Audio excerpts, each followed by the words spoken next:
I've almost been hit twice making a right turn.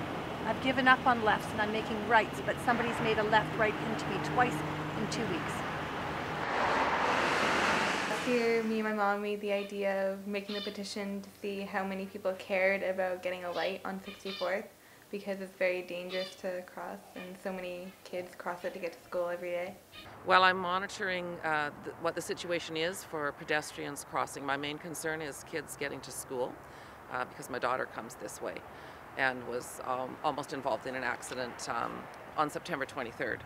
So after that, I started to come just to watch the traffic situation, see what's happening, and count the number of students crossing.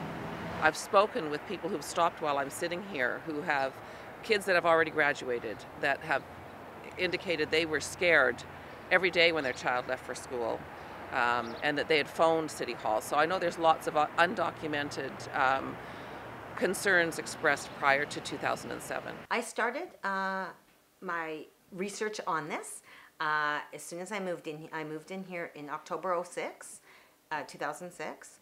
I started, after witnessing many children almost get hit, I started my letter writing to the City of Surrey, February 2007. At that time, I didn't get much of a response. I continued on, and I went full force that summer and tried to write to Kevin Falcon, but it was people just guiding me somewhere else. I call it spinning your wheels in the sand.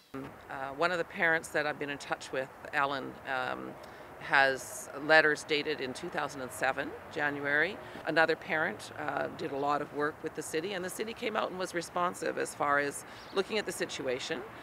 And their solution to date has been to put no left turn restrictions for people turning onto 180th. From what I understand, it's because of rear-enders which they believe were caused by people turning left and visibility being restricted coming over the hill. My concern is my daughter's accident involved someone who had stopped for her to cross, and another vehicle come over the hill and did not stop, push that one into the intersection, near missing my daughter. On 64th, the major problem is that there is this hill. The hill from the city, we were told, is 12% grade, and that is too dangerous to put anything at the bottom, at the crest of the hill. That is why we were told it didn't warrant for a light or for any crossing. However, there's lots can be done. I've talked to the traffic committee, and they also said you could put a flashing warning light at the top of the hill, and that would allow people enough time to get down, you know, to stop. The cars usually don't really stop, like they don't really care.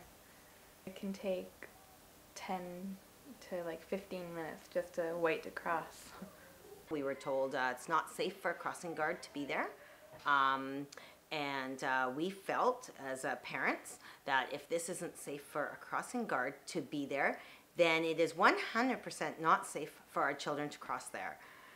So I was walking to school with my homestay, and we were walking, and there was a car, a white van, and it happened right on 64th where people crossed to get to Lord Keithsmere Secondary, and it hit a car going down, turning left, and that's where everyone walks to school. And it happened right in front of us. A week later, or maybe a few days later, when I was walking home from school, it was really rainy that day, and there was a white van, and then he had hit an elderly man. I was told we need so many letters, you need so many kids crossing, and we've met all those criteria as far as I'm concerned. There is more. We needed 20 through the BCAA Traffic Council Advisory. You need 20 children to be crossing within that hour to warrant a light or a crossing of some sort. And more than 20 kids crossed there. But when they did their survey, the city came out and did a survey. They did this survey at 7 in the morning where no children crossed. So their result was no children crossing. And they came back again after complaint and did this survey at 11 in the morning where no kids again. Something needs to be done. There is talk of widening the road. We don't know the timeline, and I'm not prepared to wait for some kind of safety measures to be put in place. Children need to walk. That is how they can cross to get to school. There is a light down at 177B. We were told the children could walk down there and cross safely, which is an option if there was a sidewalk.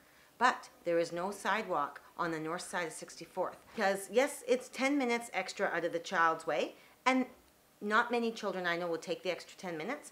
It's not safe because they're walking with traffic with no sidewalk on that north side of 64th. There's also issues with the curbs and the corners here when people are turning right onto 180th off of 64th. They travel into the area where a pedestrian would be standing to cross. So that curbing has to be addressed there. We're getting a petition signed. I know last year 91 people signed a petition, and I'm pretty confident we're going to get a lot more than that this year. There are 145 students registered at Lord Tweedsmuir this year that live on this side of 64th Avenue, and they're getting to school somehow. Many parents I know won't allow their children to cross 64th, so they drive them, and this adds to the congestion around the school. Today was pretty good as far as traffic went. It was lighter than normal, and but on rainy days when more parents are driving their students, I've seen traffic back up from 180th onto 64th Avenue, which causes big problems as well. Some areas getting roundabouts and lights on way less busier roads. 64th is actually almost considered a highway if you tallied up the cars. I have requested counters that go on the road, you know, to be placed at this intersection just to prove how many cars pass through this intersection every day. We have money for bridges and roads, and that's part of transportation. And we develop programs to walk to school safely, right? We want our kids to get healthy and walk to school, but if they can't walk to school safely, and other schools they would, then, you know, we might want to look at that. Kevin Falcon gave the go-ahead, it was in the local paper, to spend $250,000 to pave the walkway. It's called Go Greener or something like that, under the hydro lines. If there's money for a walkway under hydro lines, no roads necessary, there should be money for a major road for kids to cross safely to get to school.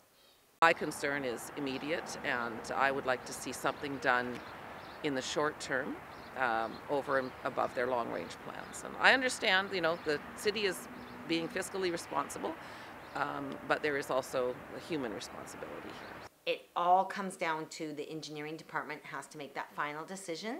And when we got the letter in February saying we didn't warrant for a light or anything, it was very disappointing. It's not an option for a lot of these students, and a lot of parents wouldn't walk all the way up to 184th to cross, or all the way down to 177B to cross, when this 180th here is a direct line to the school. What we would like is a safe plan for these children to cross the road. And it's not just the children. Many elder residents live here and cross the road to go to the local park or swimming. And so we need it to be a safe crossing. There's been too many close calls. In the report I got in February, ICBC's report was that there has been no fatalities, and so it doesn't warrant. And when I read that statement, or when I heard it's unsafe for a crossing guard, anger, I can't even begin to say how I felt, because that's just unexcusable. Let's not wait for that. Like, let's be proactive. Why wait for a fatality? Recently, we had a very close call. This girl was, I want to say, millimeters from being hit. Now, there has been injuries, car accidents, and several things like that, but that a student has not been injured yet, we are, touch wood, just extremely lucky. And it will happen in time. There's no question. That is why the urgent need, and that's why every letter has said immediate attention needed. It shouldn't matter if it's one parent or if it's 200 parents or if it's 100 parents. It should not matter. One life saved, to me, is worth it. And we should not be waiting. Immediate action, if there was a fatality, would happen tomorrow. And that's what we're trying to prevent.